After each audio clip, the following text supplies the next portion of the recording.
In this problem, we start with a block, 4 kilogram block at rest. We push with a constant push for 2.5 meters. It gets it up to speed. And then it goes across that rough patch where it slows down. Then it goes down a frictionless hemispherical track. And then it goes up and bounces into a spring and turns around and comes the other way. At the turnaround point, the spring is compressed 0.5 meter. Now the first thing we're asked to find is the Verk done on the block by the friction force as it goes across that 2 meter patch. Now we better get a negative answer, right? Because the friction is acting to the left and the block is moving to the right. So our answer is going to be Verk by the friction is going to be minus that friction times the distance. Well, the friction is going to be mu sub k times the normal force. And if I draw a free body diagram, I'm going to have a weight force on the block of 40 newtons. I'm going to have a normal force of 40 newtons. And I'm going to have this friction force equal to mu sub k times the normal force. So that's going to equal 0.7, that's the coefficient of kinetic friction, times 40 times 2 meters, or negative 56 joules. The next part of the problem asks us, how hard is the hand pushing? Now the hand pushes for the first 2.5 meters. So I'm talking about Verk. It's definitely an energy problem. So I write down my energy Verk equation.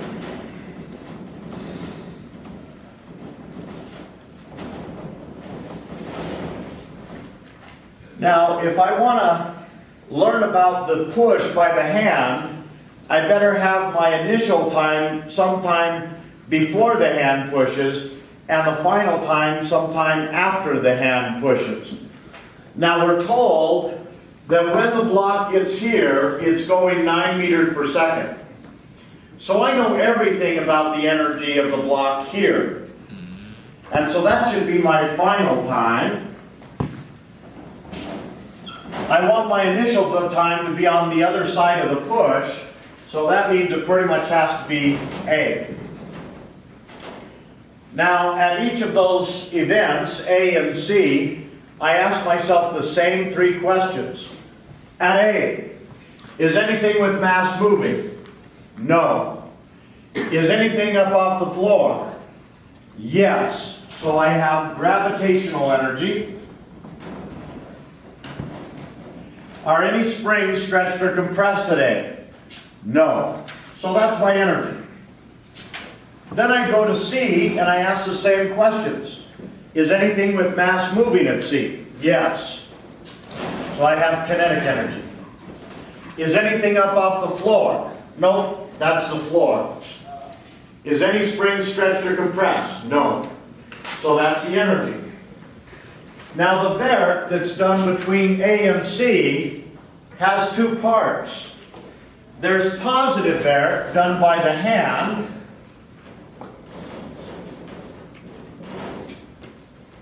and there's the negative work done by the friction. Right? The hand puts energy in, the friction takes energy out. Now, I go and I put in my formulas. This is going to be 4 kilograms times G, 10 newtons for each kilogram, times a height of 3 meters, plus the normal force that I'm looking for, times a distance of 2.5 meters, minus 56 joules, is equal to 1/2 times 4 kilograms times the speed, 9 meters per second squared. That's the thing about energy problems. It's always after two steps. It's algebra. It's as if we were down in Wilson Hall, heaven forbid. Okay, and we just have to solve for the one unknown. And we get the normal force by the hand on the block is 39.2 newtons. Okay?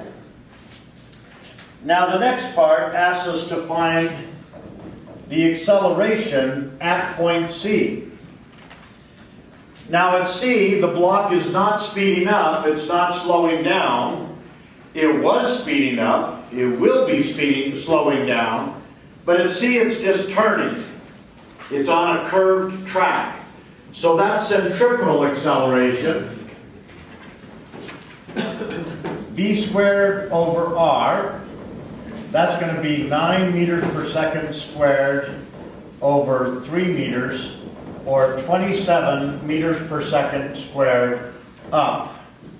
Now folks, the problem asks for the magnitude and direction. Whenever I'm looking for a vector, I always ask for the magnitude and direction. In every single one of those problems, the direction is worth 1 point. Some of you don't want that point. A lot of you just keep forgetting to do the direction, and we keep taking away 1 point. And it seems not to bug you. It should. It's not that hard to say, up. Okay, that gets you a point. Now, D asks us to find the normal force by the track on the block at point C. Well, I draw a free body diagram. I've got a weight force of the block equal to 40 newtons, and I have a normal force by the track on the block that's much bigger than 40. How much bigger? Well, that's given by F net equals MA.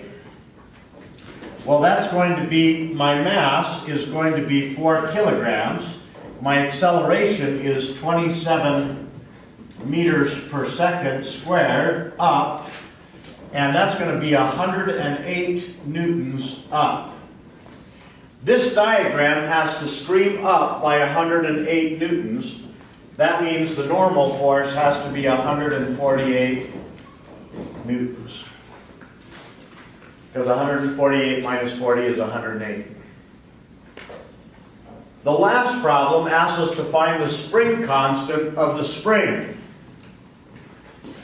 Well, if I'm looking for a spring constant, it's definitely an energy problem, because you don't see the spring constant in the formula for momentum. So that last, we would go to the energy equation.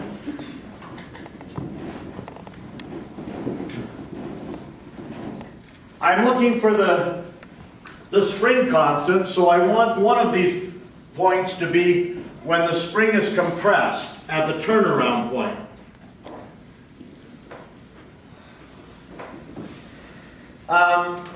The initial, I get to choose. I could choose it all the way back at A, but then I got to take into account all the vert that was done. Or I can choose to start at C. That's going to be easier. Because at C, I know what the energy is, and there's no vert between C and the turnaround point. So this is going to be kinetic energy. At the turnaround point, it's up off the floor, so there's gravitational energy and there's spring energy. So this is going to be 1/2 times 4 kilograms times 9 meters per second squared is equal to 4 kilograms times G, 10 newtons for each kilogram, times the height up off the floor, which is 1.5 meters, plus 1/2 K, that's what I'm looking for, times 1/2 meter squared. And that's just algebra. And if I solve for K, what I get is 816 newtons per meter.